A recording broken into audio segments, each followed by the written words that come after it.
Attention conducteur, c'est l'heure de votre quiz quotidien. Concentration et observation seront vos meilleurs atouts. Je ralentis. Réponse A. Je maintiens mon allure. Réponse B.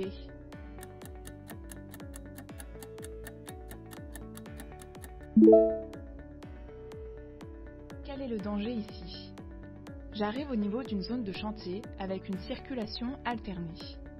La présence de chantier entraîne très souvent la présence de piétons sur la chaussée.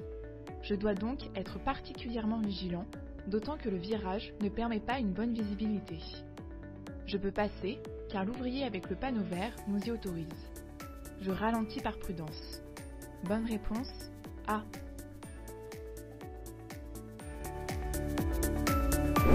J'accélère. Réponse A. Je m'arrête. Réponse B.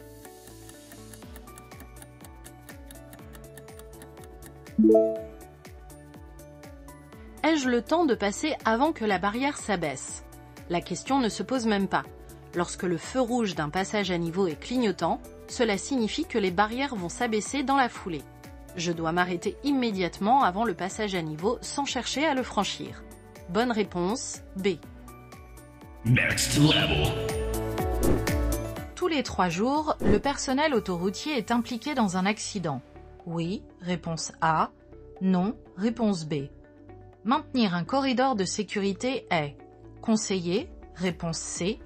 Obligatoire, réponse D.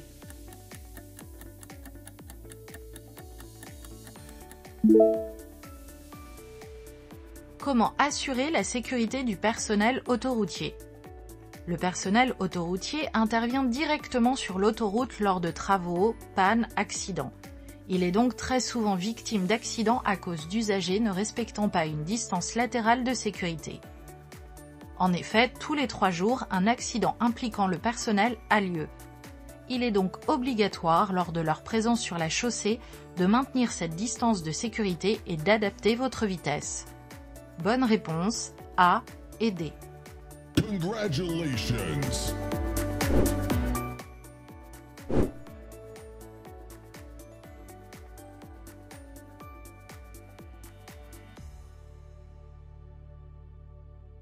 Je respecte actuellement un intervalle de sécurité. Suffisant, réponse A. Insuffisant, réponse B.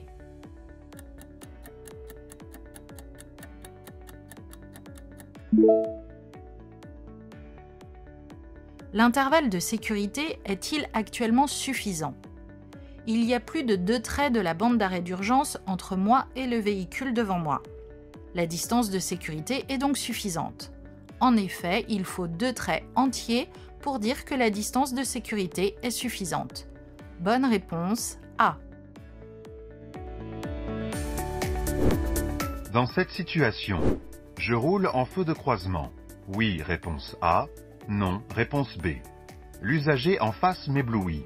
Je le préviens en faisant un appel de phare rapide. Oui, réponse C. Non, réponse D.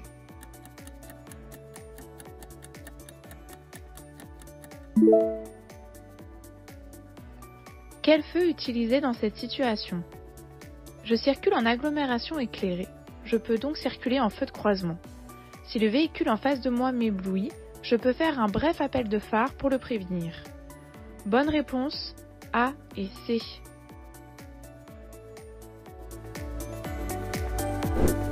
Je circule actuellement sur une voie de circulation partagée. Je peux continuer tout droit. Réponse A. Je peux tourner à gauche. Réponse B.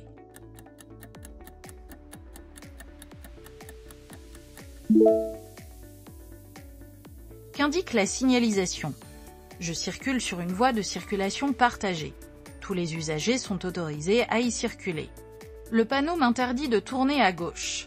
Ici, je peux uniquement continuer tout droit. Bonne réponse, A. L'usager derrière roule très près de moi.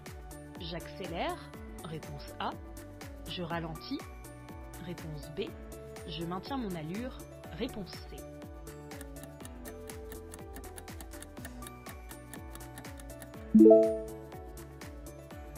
Comment agir sur la route? Le maître mot doit rester sécurité avant tout. Lorsque je conduis, je dois respecter la signalisation et ne pas commettre d'imprudence. Je dois rester calme face à des usagers agités qui cherchent à faire pression. Dans cette situation, je maintiens mon allure. Je ne vais pas chercher l'accident et je n'accélère pas malgré la pression. Bonne réponse, C.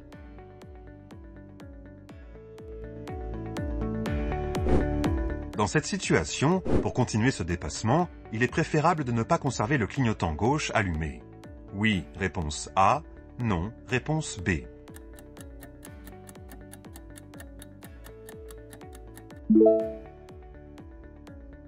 Que dit la règle?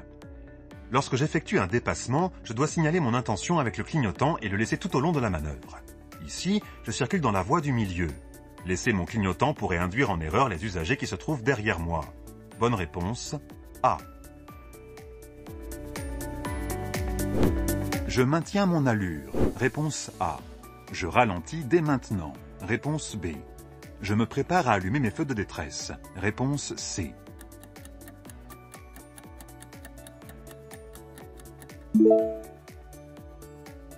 Comment agir dans cette situation? Je me trouve dans un tunnel et les feux stop des véhicules devant moi m'indiquent un ralentissement. Je n'oublie pas que dans un tunnel, je dois maintenir une distance de sécurité en roulant comme à l'arrêt. Je ralentis immédiatement et mets mes feux de détresse pour alerter les usagers suivants. D'autant plus qu'ils semblent assez loin de mon véhicule. Bonne réponse, B et C. Je circule avec des pneus à crampons. Sur cette route, je circule à 80 km/h au maximum. Oui, réponse A. Non, réponse B. J'appose un disque spécifique sur la carrosserie. Oui, réponse C. Non, réponse D.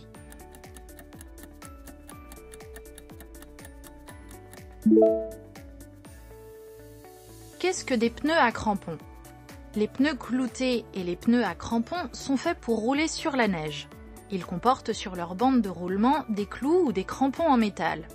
Hors agglomération, lorsque je circule avec, je ne dépasse pas les 80 km/h et j'appose un disque spécifique sur la carrosserie. Bonne réponse, A et C.